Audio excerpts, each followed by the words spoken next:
এখন আমি রান্না করছি কই মাছ। কই মাছটা সুন্দর করে ধুয়ে বেছে পরিষ্কার করার পর হলুদ লবণ দিয়ে মাখিয়ে রেখেছিলাম। তারপরে তেলের মধ্যে আমি মাছটা ফ্রাই করে নিয়েছি। কারণ আমার পরিবারে আবার ইদানিং সমস্যা হচ্ছে, আমার ছেলে একবারে ফ্রাই ছাড়া মাছ খায় না। যদি ফ্রাই ছাড়া আমি রান্না করি তাহলে দেখা যায় কি সবাই আমরা খেলেও ও খায় না, ওটা রেখে দেয় প্লেটের পাশে। আর ওর কারণে আমার ইদানিং প্রতিটা মাছই মানে ভাজার লাগতেছে। প্রতিটা মাছে আমি ভেজেছি। দেখুন কই মাছ, আমরা মানুষ ৫ জন, কিন্তু কই মাছ আমি রান্না করলাম ৬ জন। শুধু সেহরির জন্যই রান্না করলাম, কারণ এই রাতে আমরা খেয়েছি অন্য তরকারি, আর মাঝরাতে আমরা খাবো এই কই মাছ। এই কই মাছ আমাদের সবারই পছন্দ কম বেশি, যার ফলে কই মাছটা আমাদের একটু বেশি খাওয়া হয়। আর কই মাছটা আমার ২ বাচ্চাই পছন্দ করে, এজন্য আমার সাহেব বরাবরই কই মাছ সবসময় নিয়ে আসে। আর এই কই মাছটা খুব সতেজ, তাজা তাজা কই মাছ নিয়ে আসছে। সেই কই মাছ আমি আজকেই আনছে, আজকে বেছে আমি রান্না করছি। এই কই মাছটা তেমন কিছু দিয়ে রান্না করব না, শুধু রান্না করব মশলা দিয়ে ভুনা করব। তার মধ্যে দিব আমি ধনের পাতা। যেমন এই যে আমি মশলা ভুনা করতে দিয়েছি, মশলাটা অনেকক্ষণ ধরে ভুনা হয়েছে।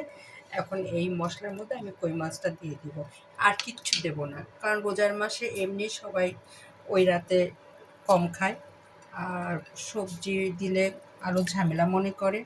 যার ফলে আমি সবজি টবজি কিছুই দিব না, শুধু মাছটা আমি ভুনা করব। এই জন্য আগে আমি মশলাটাকে সুন্দর করে কষাই নিলাম, তার সঙ্গে ধনে পাতাও দিয়েছি একসঙ্গেই, কারণ ধনেপাতা পরেও দিতে পারতাম, কিন্তু একসঙ্গে দিলাম যাতে হলো সুন্দরভাবে মিশে যায়।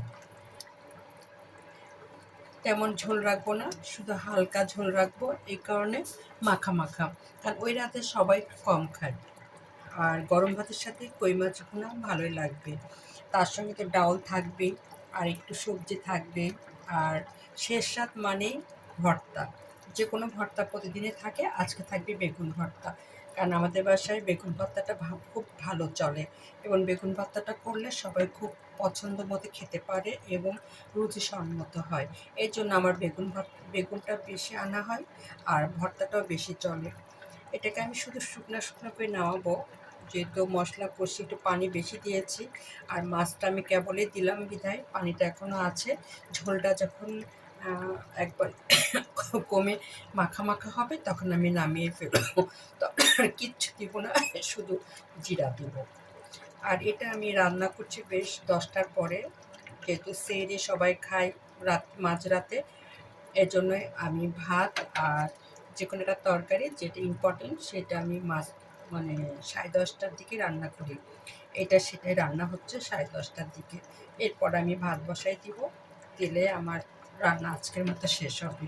আর তেমন কিছু দিব না, এটা ঝোল কমে গেলে শুধু জিরা দিয়ে নামিয়ে ফেলবো। এখানেই রাখলাম, আল্লাহ হাফেজ।